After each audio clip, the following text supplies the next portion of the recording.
Yo quiero que la gente crea que soy sostenible. De verdad, es la verdad. Yo quiero vender mi proyecto como innovador, pero quiero hacer muy poco en la innovación y en la transformación, en la digitalización, en la sostenibilidad. Los obligaron, empezaron a poner normativas y regulaciones y todos los constructores, promotores se tuvieron que pasar por el aro, porque si no, no pueden construir. Pues en Latinoamérica va a pasar lo mismo. Hay que pensar en educación más ahora como un servicio, educación como un servicio, porque las personas, los estudiantes, la gente joven, millennials, la generación de cristal, como lo quieras llamar, lo que están buscando son cosas cortas. Es más, educarse a medida que ellos lo vayan viendo.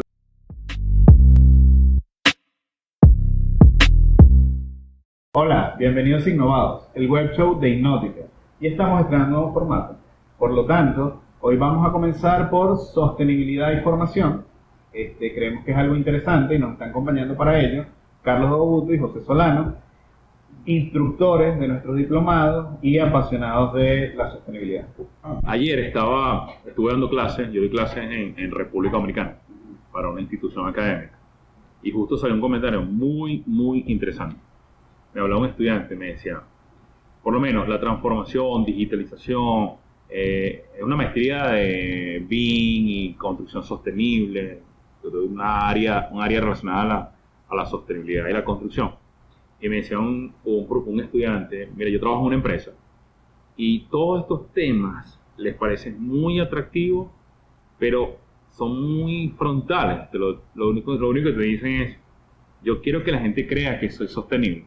De verdad, es la verdad. Yo quiero vender mi proyecto como innovador, pero quiero hacer muy poco en la innovación y en la transformación, en la digitalización, en la sostenibilidad. Eso va muy relacionado a ese concepto que José siempre habla, que es el greenwashing, y esto da pie a entender realmente qué está pasando, o sea, por qué el promotor constructor no termina de dar un paso hacia la construcción sostenible. Es una utopía realmente, es un tema imposible de lograr, y no solamente el promotor constructor, sino también para los gobernantes. Ese tema porque justo ayer en la conversación que tenía con los estudiantes me parecía muy interesante, porque es una realidad a la que estoy seguro ustedes se están enfrentando y muchos de los que están viendo este video se pueden enfrentar. ¿Cómo dar esos pasos y no verlo como, sí, por el amor al planeta no se deben hacer las cosas porque todo es un negocio?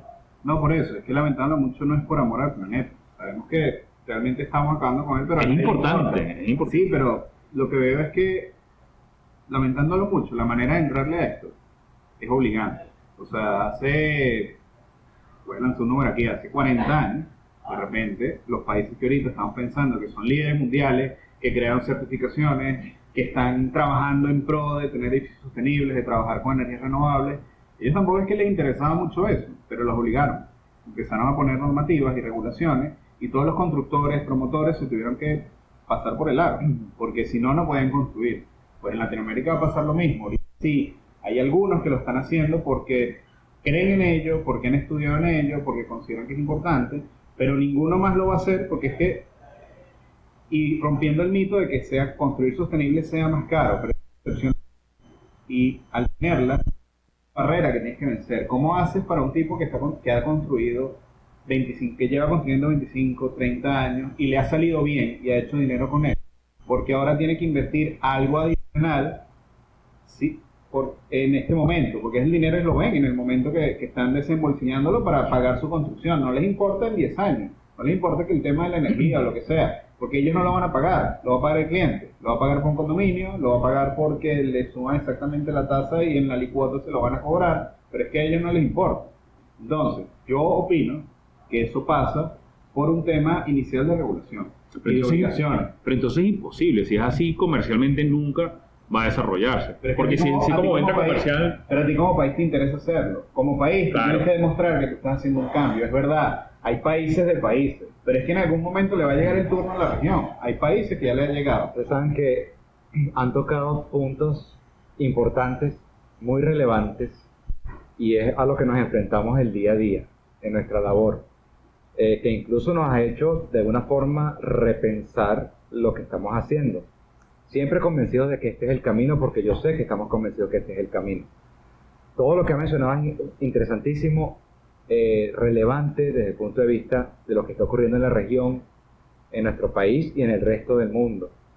pero tanto las regulaciones como los actores clave, ya sea promotor, constructor, diseñador, desarrollador, futuros usuarios, autoridades y todo lo que está alrededor, hay algo que es transversal a ello, y es el tema cultural, el tema educación. Totalmente. ¿Y qué pasa? En ese tema cultural, recuerden que nosotros, en la región, pero sobre todo en nuestro país, ¿se acuerdan que nos decían que nuestro país es muy rico en recursos? Y que somos, bueno, sí somos megadiversos, pero muy rico en recursos, y eso de alguna forma influyó en la forma en que consumimos recursos, específicamente energía y agua. Hasta hace muy poco, Combustible. el combustible, la energía, el agua, el combustible no costaba mucho o nada, pero el recurso más caro es aquel que es escaso, es aquel que no tiene. ¿Qué pasa con el tema de la educación? Sabemos muy bien que si culturalmente no ha cuajado el tema de protección ambiental, ya que es por donde se comenzó toda esta movida de proteger el planeta, de ser más ecológico, etcétera, porque la sostenibilidad no es solamente ambiente, los aspectos sociales, los aspectos económicos, que no debe olvidarse tampoco el aspecto de la rentabilidad. Pero esa rentabilidad tanto para el promotor constructor como para el futuro ocupante, porque eso es prosperidad económica, son oportunidades de trabajo, es crecimiento. ¿Okay? Entonces, en el aspecto educativo, a medida de que eduquemos, nosotros que tenemos el conocimiento tenemos la responsabilidad de también divulgarlo, pero a medida que eduquemos a todo nivel, no solamente como profesionalización, sino a todo nivel de escolaridad, empezando por nuestras casas, porque también tenemos que revisarnos y hacernos esa reflexión. Muy importante. ¿Cómo consumimos en nuestras casas? ¿Realmente creemos en lo que hacemos y lo hacemos también en nuestras casas, o el día a día nos avasalla? No sé cómo será en sus casas. Yo te digo, yo soy fiel defensor, me encanta el tema de la sostenibilidad y de la digitalización, la tecnología, o sea, todos son temas que me apasionan. y especialmente en el tema de sostenibilidad, cuando empecé a estudiarlo y a educarme y a obtener las acreditaciones y a impulsar todo este sueño desde los consejos de construcción sostenible, hice un clic y no pasó nada más conmigo, sino que lo más interesante es que pasó en mi casa. Mi esposa transformó mucho la forma de llevar la vivienda. En conjunto, los dos hemos intentado educar a nuestros familiares, también directos e indirectos, primos cercanos, amigos cercanos, vecinos, en hacer unas modificaciones menores. No son difíciles, pero por lo menos saber cuánta consumimos de agua, identificar el tema de hábitos, de la gestión de residuos. Y cada vez que más lo aplicamos, más identificamos los problemas que tenemos. O sea, si muchos de ustedes seguro nada más van a hacer el ejercicio de recolectar el plástico natural que se queda por temas de envases de agua, de bebidas gaseosas, jugos naturales, envases de transporte de alimentos, te empiezas a llenar en casa de una cantidad de residuos que lamentablemente terminan en eso, y no es viable. O sea, hace poco escuché un podcast, consumo mucho este tipo de formatos, y había una persona que se estaba quejando porque fue a una isla del Caribe donde habían estos hoteles todo incluidos, y bueno, yo lo vi hace poco también, y exactamente grandes generadores, y me hacía clic exactamente nuevamente el mismo punto, porque identificaba la cantidad de plástico que se genera nada más por las bebidas, por los vasos, por todos esos residuos que terminan siendo lamentablemente yendo directamente a un vertedero, sobre todo en una isla del Caribe, que dices, no puede ocurrir. Donde no hay otro más espacio adicional. No puede ocurrir, no puede ocurrir. Y ese clic, esa relación es entenderla en nuestras casas, y cuando empiezas a verlas en tu día a día, lo empiezas a ver en todos lados. Y allí es donde tú dices, no puede ocurrir. Y por eso es que estoy convencido, estoy seguro que ustedes también, pero que no somos nosotros los que tenemos que cambiar. Pero tenemos que promover ese cambio. Sí, ok. Tenemos que contribuir a promover ese cambio. Pero parece un sueño, parece algo imposible de alcanzar, ¿no? De hecho, John. Es complicado. No todo el mundo lo ve así. El problema está en, sí creo que es el momento adecuado, pero siento que vamos a una velocidad distinta a cómo van las cosas aquí. Aquí hablo a nivel también un poco regional. No muchos otros países siguen la onda. Pero claro, cuando hablas con cualquier persona, de personas que le damos cursos, que incluso de Australia, de Europa, que se conectan y ven las clases con nosotros, Bolivia, nos dicen Uruguay, que sí están haciendo las cosas, que esa es la Dominicana. manera de verlo, que por eso hacen la formación, porque necesitan dar un paso más para poder intentar optar a mejores posiciones o lo que sea, y lo dicen, lo que ustedes están promoviendo, lo que ustedes están dictando clases, esto es como se deben hacer las cosas y cómo se están haciendo. ¿Por qué no ocurre allá? Bueno, hay muchas razones por hacerlo. Dejar una semilla, ¿no? Para mí la principal, y sigue siendo, va a ser la económica.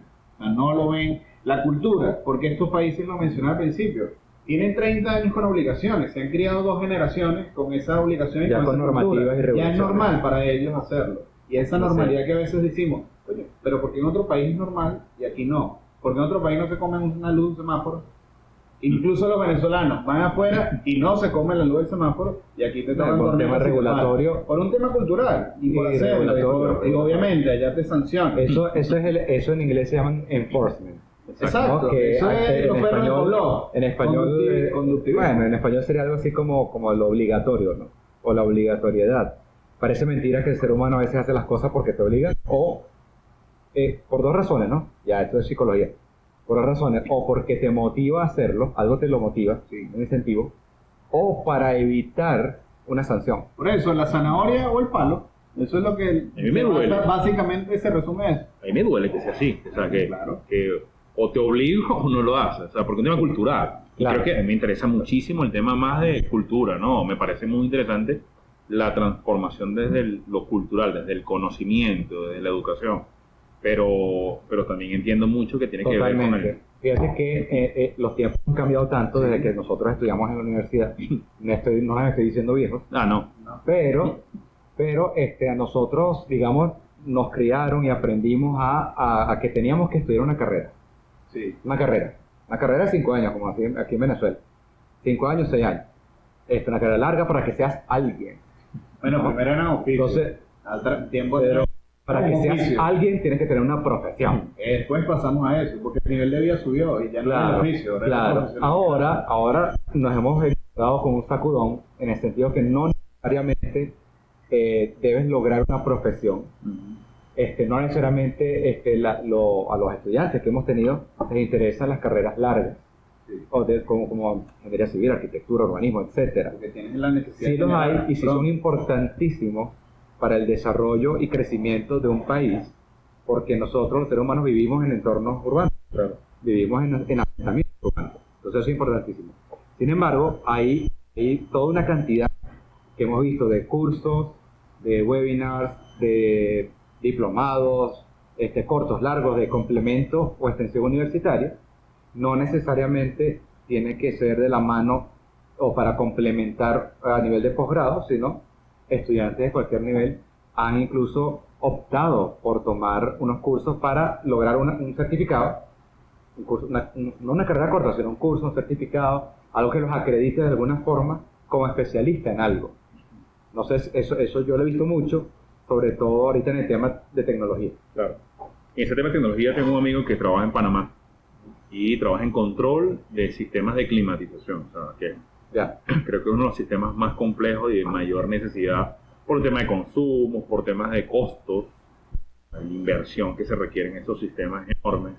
Y me decía, Carlos, toda la experiencia que tengo me hubiese encantado que alguien me hubiese educado o Antes, guiado, claro. por lo menos, claro. porque todo está en la web, es verdad.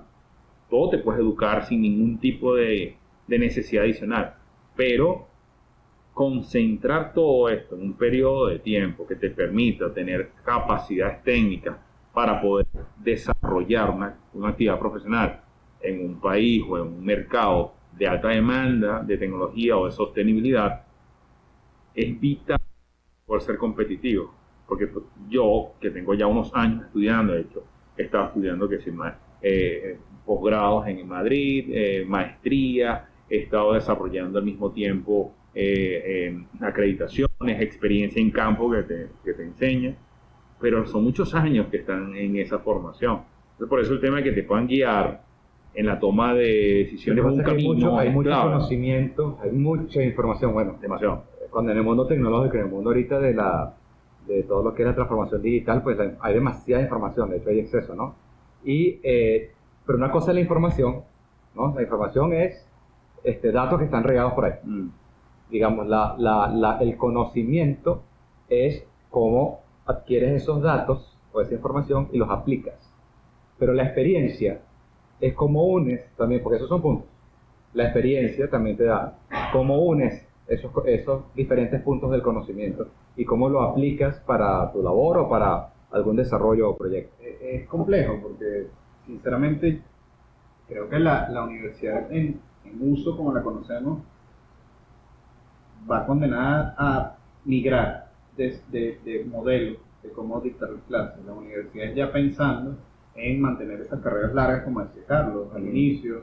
Hay que pensar en la educación más ahora como un servicio.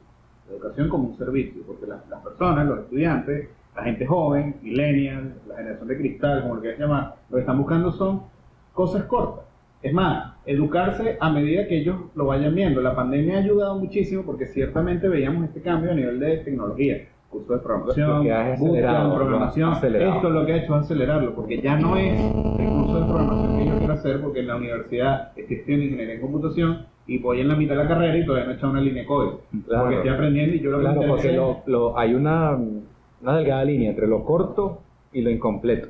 No, es que vamos a decir que formalmente estamos concebidos para pensar que la forma de aprender algo en una carrera larga era de la manera en que se hicieron esos pensum hace tiempo, claro. Y se sigue ese hilo conductor durante los 4 o 5 años que va a ser la carrera. Pero a día de hoy, entre primero la necesidad de cada vez más de generar ingresos a una edad más corta, porque de alguna manera tienes que buscar masificarlo. O sea, no todo el mundo tiene ingresos y las personas que lo quieren hacer, de alguna manera, si se meten en un curso de esto o tratan de buscar una formación formal, caen en necesidad de generar ingresos a corto plazo. Por eso surgieron o tuvieron picos la creación de bootcamps o de cursos de formación o de desarrollo, pero muy concentrados en 6 meses, 7 meses, para que ya ahí tú pudieras salir a buscar un trabajo. Y eso creo que hacia allá es donde tienen que mirar, o sea, de alguna manera transformar. Eso no va a pasar mañana, pero eso va a ir pasando. Y con la pandemia se aceleró, como dijiste, ya no es solamente tecnología. Ahora ves cursos de lo que sea que se han ido especializando o dar por módulo, que es el servicio. Tú quieres ver el módulo de la primera parte de algo, lo ves, puedes dedicarlo a tu tiempo, puedes atender tus necesidades, terminaste, tienes dinero para continuar a hacer el siguiente, te quieres quedar nada más con eso, porque, bueno, ahora quiero aprender una habilidad número 2 para ayudarme a subir un poco de nivel. He visto mucho eso en los MOOC. Exactamente. Los cursos masivos open. Udacity, Coursera, todos estos han subido y han incrementado sus matrículas y la calidad no es mala. Yo mismo he hecho cursos, por lo menos en Udacity, pagados, y son muy buenos. O sea, y te queda bastante información y si aprendes algo. Todo depende también de la persona. También la experiencia también te ayuda a discernir también y bueno, tus gustos y en lo que te estés especializando. Pero si te interesa, y lo enlazo con el tema de la sostenibilidad, si te interesa el tema sostenible, hay mucha información disgregada en la red que puedes de verdad leerla, puedes focalizarla, pero realmente lo que necesitas es tener un acceso como a un hilo conductor, a una guía, que eso te la da a un programa o algo que te ayude a guiarte, porque tú escribes en Google Smart City y te va a salir cualquier cantidad de información, pero la Smart City es muy amplia. ¿Dónde te quieres enfocar? ¿Cómo la quieres ver? ¿Quieres enfocarte en algo? ¿Quieres ver lo macro? ¿Quieres irte al tema de resolver necesidades puntuales de la sociedad o ver cómo es la relación entre las empresas y el gobierno? O sea, hay demasiado por dentro. Claro, normativa, cómo ves los indicadores, qué haces con esto, porque es lo otro. Tú como persona, seguir metodologías. ¿Qué haces? ¿Te quedas con pura información? ¿O cómo la vas a ejecutar? Porque después hay que aplicarla. Y entonces ahí es donde se caen muchos. Tenemos a los eternos académicos que te hablan de emprendimiento y nunca han montado una empresa, ni saben lo que es sufrir, ni lo que es no tener dinero para pagarle a la gente, o qué decisiones tomar, o cuándo tomar decisiones, o aplicar de verdad, y bueno, y sobre la marcha vas aprendiendo. El tipo de LinkedIn, no me acuerdo su nombre, pero uno de los fundadores, él dice que una parte del emprendimiento es lanzarte, y en la caída vas construyendo el paracaídas, por decirlo así. Wow. Y es raro, pero también tiene cierta razón en eso. Sí, también hay que lanzarte, es verdad, es importante, pero cuando te enfrentas a un monstruo, por ejemplo, un edificio que tiene unos sistemas, y hago mucha reflexión porque lo vivo a diario, ¿no? a una infraestructura, tiene unos chillers, tiene unas torres de enfriamiento, tiene unas bombas, tiene un sistema de presiones, La bruma. y tú no sabes cómo operar. No puedes dejar eso en manos de alguien que, sí, yo soy director de operación y mantenimiento y porque me estoy lanzando, porque Johnny dijo en una conversación que había que lanzar de tiene unas emprendimiento. consecuencias Porque voy a de costos. Claro, voy a dañar, voy a acabar con estos equipos que son costosísimos, que le dan vida probablemente a un hospital, a un hotel, a un centro comercial. Por eso la educación en la operación, realmente cómo funcionan las cosas. A mí me encanta comenzar siempre las clases cuando voy a dar un diplomado o una maestría, siempre, o en un curso simple, lo primero que busco es que el estudiante entienda cómo funcionan las cosas. Que el edificio es un sistema de sistemas. De sistema y cómo funcionan las cosas. Porque cuando tú no sabes cómo funciona un sistema de presión constante, un sistema de agua helada, cuáles son los delta T, cuáles son los valores de operación, y ahí yo tengo unos amigos que están trabajando y que estamos trabajando en ellos en eventos, en diplomados. Uno es especialista en operación y mantenimiento y habla técnicamente de los chillers, de las agua helada, de las presiones, de las temperaturas, y son claves para hacer las infraestructuras eficientes.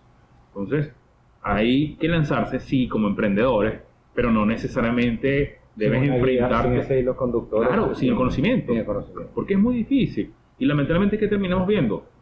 No tengo nada en contra de una persona que simplemente va a encender y apagar, o un técnico, o un vigilante, como ocurre en muchas infraestructuras. Pero el día que esos equipos estén identificándose, que tú tengas oportunidad de cambiar una medida, una estrategia para evitar que se dañe, el vigilante no va a poder saber, porque no tienes el conocimiento técnico como para poder decir, hey, hay que paralizar esto para hacer un mantenimiento preventivo y no correctivo. Entonces ahí Por entra, eso el uso de la tecnología. ahí entra la importancia de la tecnología y la educación. Y cómo se ha bajado también el acceso a la tecnología por personas que quizás no necesariamente tienen que estar preparadas, pero yo creo que casi todo el mundo sabe manejar un teléfono, en algunos casos. Bueno, sí. Cuando lo tiene. Sí, O sea, el acceso a la la tecnología. barrera de entradas ya bastante baja, pero todavía existe. Sí, por supuesto. Que eso es una de las barreras, pues, de las limitantes. Y claro, todo esto se relaciona de forma directa desde el edificio como espacio o infraestructura lo más de menor escala a un entorno construido urbano. Cómo los gobernantes pueden tomar las buenas prácticas de estos sistemas, de estas metodologías, como por ejemplo el sistema de certificación LEED, que yo lo he estudiado, lo trabajo, lo educo, me parece sumamente interesante porque te da un marco de referencia, te da una guía, una serie de pasos a dar. Pero ¿cómo lograr que un gobernante que no tiene conocimiento en la gran mayoría de estas líneas de estrategia de desarrollo, que sí tienen un asesor probablemente, o varios asesores, para desarrollar medidas en los entornos construidos, puedan tomar estas buenas prácticas e influenciarlas en el interior de su gestión de gobierno, que tiene un tiempo finito donde necesita demostrar acciones concretas y logros políticos que eleven el valor. Y sean mantenidos en el tiempo luego. Claro, entonces, o sea, que tengan un valor para mantenernos en el tiempo, independientemente del cambio de gestión. Entonces, ¿cómo hacer eso, José? Cuando es necesario, es importante. Entra otra vez lo que dice Johnny, de la obligación. Pero no solamente obligación porque se me ocurrió, sino porque ya hay experiencia, no es reinventar la rueda, Claro. pero sí hay mucha darle esos experiencia en la inputs. región que podemos ¿Cómo hacerlo? aprovechar y considerar. Recordemos que en ese caso de las regulaciones, pues, el enforcement tiene que partir de una política pública, ¿no? Como hablamos de políticas, planes, programas y proyectos, lo que es la jerarquía. Es importantísimo que haya una política, por lo menos la intención, que en la agenda haya una política pública para fomentar ese cambio, mientras también desde abajo, ese es top-down, el enfoque top-down, ¿no? El enfoque bottom-up también es importantísimo, o sea, uno no puede esperar al otro. O sea, digamos, o por lo menos yo pienso que el enfoque debe ser ambos, Claro. ¿no? Para bueno, encontrarnos ahí en el medio. Porque otro de los temas que también nos han preguntado mucho, a mí personalmente, oye, ¿no te parece que es utópico Claro. de lo que ustedes están hablando, de tecnología, de smart, de sostenibilidad? ¿No te parece que es utópico, que es etéreo? ¿Cómo se come eso? Eso no vamos a llegar a hacerlo, la Agenda 2030 no se va a cumplir, etcétera, etcétera, etcétera. Entonces yo pienso que mientras más revisemos la documentación o la información, hay que digerirla y hay que adaptarla, porque una de las estrategias es adaptarla a tu plan nacional, ¿no? Y a tu realidad nacional. Entonces, yo considero, pues cuando a mí me preguntan qué es sostenibilidad, decir la definición de textbook o del informe Brundtland ya es como rayado, ¿no? Claro. Sí, es así. Muy académico. Sí, pero entonces yo considero académico. Bueno, Yo considero la sostenibilidad simplemente el modelo en el cual nuestra prosperidad económica, nuestro bienestar, nuestra calidad de vida puede mantenerse, mejorar, pero también para todos por igual. Hablamos del tema de la igualdad y de la equidad, pero digamos que hay desigualdades económicas en nuestra región y en nuestro país, evidentemente, que deben abordarse incluso antes de hablar de una ciudad sostenible o una edificación o una regulación. Evidentemente hay brechas que hay que cubrir desde el punto de vista de desigualdades sociales, pero eso no puede dejarse a un lado tampoco, porque el avance tecnológico, los sistemas de certificación, la sostenibilidad deben considerar también el aspecto de las brechas de desigualdad social que hay, y digamos que eso es parte de todo de esta maraña tan compleja que es hablar de sostenibilidad y hablar de ciudades inteligentes en este momento. Sí, pero hablemos de sostenibilidad te lo voy a poner así, Johnny, porque tal cual nos lo han dicho, ¿no? Y es duro, ¿no? ¿Por qué tengo que hablar de sostenibilidad en gestión o eficiencia en el consumo de energía cuando ni siquiera la tengo? O cuando tengo, ¿por qué tengo que hablar de eficiencia en el consumo de agua? Si ni siquiera tengo agua, tengo un problema mayor, que es encontrar el agua para mi infraestructura. Si no tienes el agua, ¿cómo voy a ser eficiente con algo que no tengo? Soy tan eficiente que ni siquiera la tengo. Y no me la cobran. O además. Ese es un gran problema en cómo entrarle. La teoría te dice que primero las compañías que son proveedoras de servicios, como agua, electricidad, antes de empezar a cobrarte, o sea, con la brecha de no hay nada, te doy un servicio, pero paso de 0 a 1000 en un mes para empezar a cobrarte, ¿no? Tú empiezas a dar el servicio. En función del servicio que tú estás brindando, que de verdad le demuestra a la gente, porque pasa lo mismo, porque yo tengo que pagar una vaina que no voy a tener. Entonces, en ese momento te empiezas a dar un servicio. Ya la gente tiene agua. No te estoy diciendo que todos vayan a tener agua una vez, pero ya a la persona que le llega agua cada 3 meses, ahora le llega 3 veces a la semana. Y así poco a poco, porque el sistema en el agua, en la electricidad, tiene fallos múltiples. Hablando de este país. Entonces, tú empiezas a resolver problemas, a la gente le empieza a llegar el servicio más seguido, más constante, empiezas a mejorar un poquito la calidad, ya puedes empezar a cobrar. Pero que es primero, algo. ¿el huevo o la gallina? Lo primero es, no puedes empezar a cobrar por Tienes que mejorar el servicio. Tienes que ir dando una calidad de servicio mínima. Sobre esa calidad de servicio mínima es cuando tú empiezas a cobrar. Tampoco vas a cobrar de una vez los 1000. Tú quieres llevar a 1000 porque 1000 es tu precio de corte. Sí, para que el break-even. El break-even. Bueno, empecemos cobrando. Bueno, te estoy dando agua, electricidad 3 veces a la semana de forma constante y, bueno, empiezo a cobrarte un porcentaje. Y te Incluso voy escalado subiendo. como en Colombia. Claro, por bueno, consumidor no, también. es que ahí va Buen mucha nivel de variación. consumo. Eso tiene una tabulación que incluye muchas cosas, pero ciertamente tú tienes distintos tipos de clientes. A los primeros que les cobras realmente por eso es a los grandes consumidores, porque ellos son los que te van a ayudar Correcto. a financiar mucho trabajo que tú tienes que hacer para la población, a los habitantes de la ciudad, Correcto. que les empiece a llegar el servicio. Porque ellos son los grandes consumidores, son los que más pagan y los que tienen un mayor peso sobre el sistema. Recuperas eso y empiezas a cobrar algo. La gente se tiene que acostumbrar a que le cobren, que ese es el otro problema. Si nunca le has cobrado o tienes Claro. años porque el sistema de facturación Y eso no ya funcionaba. es un shock. Exacto, Un shock eso cultural. es una barrera. Y entonces, pero dándole algo, los vas a ir acostumbrando poco a poco a cobrar y a pagar y a que ellos paguen. Tú tampoco facturas todo, que ese es el tema. O sea, tú tienes un porcentaje Claro, tú puedes cobrarle a todo, pero no necesariamente exacto, entonces collect. vas a empezar con un porcentaje. Eso que tú vas a recaudar es lo que tú después vas a reinvertir hasta que en un momento tú llegues a cubrir tus operaciones y a generar algo de beneficio para tu empresa. ¿Cuándo te lanzas alcalde? No, yo no. No, Yo fíjate. tengo ese interés. No, nosotros tenemos aquí nuestro Yo sí futuro presidente. yo no quisiera ser gobernante, pero sí quisiera. No, de verdad que no. Kim Jong Carlos. Kim Jong-un.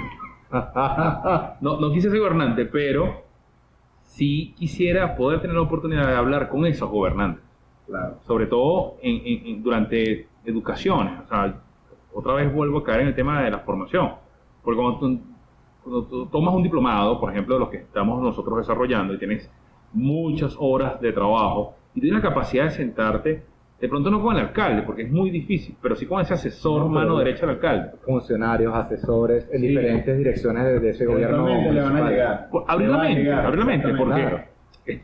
el día a día te come, y estoy seguro que las ocupaciones de esas personas tienen una responsabilidad enorme, y tienen muy poco tiempo probablemente de investigar o de abrir la mente, que es lo que siempre hablamos nosotros. Una cosa que me interesa a mí siempre es expandir tu radio de acción, la línea de vista, le llamo yo, que cuando tú te relacionas solamente con las personas de tu entorno, difícilmente tú empiezas a ver lo que está ocurriendo en otros entornos, porque no tienes capacidad. No, O sea, claro, está limitado. está limitado. Y esa limitación no es ni siquiera por falta de cultura, ni por falta de conocimiento, ni por falta de tiempo. Probablemente es por falta de relaciones. Y ahí es donde entran académicos, entran operadores, entran personas que están viviendo a diario los problemas y que están educándose para intentar generar estas transformaciones. Y esto es lo muy bonito que tienen los consejos de construcción sostenible de toda Latinoamérica y el World Green Building Council. Es una pieza importantísima en la transformación en urbana. casos prácticos. En casos reales. Casos reales y prácticos, y de hecho así hemos enfocado los diplomados Sí. que ya hemos hecho, ¿no? Donde los estudiantes plantean un caso práctico Genial eso. como el proyecto final, donde cada profesor va a ser una especie de consultor. El estudiante puede elegir un proyecto de su comunidad, de su ciudad, algo piloto que quiere implementar, y como parte de la labor de los profesores del diplomado es ayudarlo a redondear ese proyecto Genial. y aplicar el conocimiento adquirido en los diferentes módulos. Genial. O sea, así se sigue, es una especie de filosofía basada en lo que mencionabas de los Green Building Council. O sea, si yo puedo llegar a votar por Johnny cuando sea alcalde, gracias a Seguro. No, es verdad. Entonces, bueno, ¿Por qué no? la idea es divulgar y adquirir conocimiento de aplicación práctica real que realmente sorprendan, respondan los problemas La necesidad. y necesidades locales que vive cada quien en su comunidad. Bueno, señores, de verdad que ha sido interesante. Creo que un punto, una tela muchísimo, que hay muchísimo que cortar, hay muchísimo por desarrollar. Hace unos minutos tuve una conversación con un profesor de la universidad que me decía: Carlos, nadie ya quiere estudiar carreras largas, No, carreras confirmando cortas, lo que estábamos confirmando todo pensando. esto. Sí, sí, O sea, pero ahí entra también otro temazo que no es para hoy que lo hablemos, entre la educación a largo plazo o la educación corta como desarrollado de actividades y mediciones, los doctorados o acreditaciones.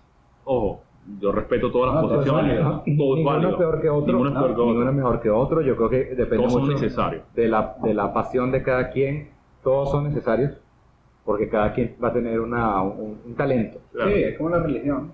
Cualquiera puede creer y cualquiera debe respetar las orientaciones religiosas de cada quien. Pues la educación pasa lo mismo. Sí, exacto. Hace poco también hablaba con un estudiante, un muchacho que me decía: yo no quiero estudiar 5 años. No, yo quiero salir a comprar y vender.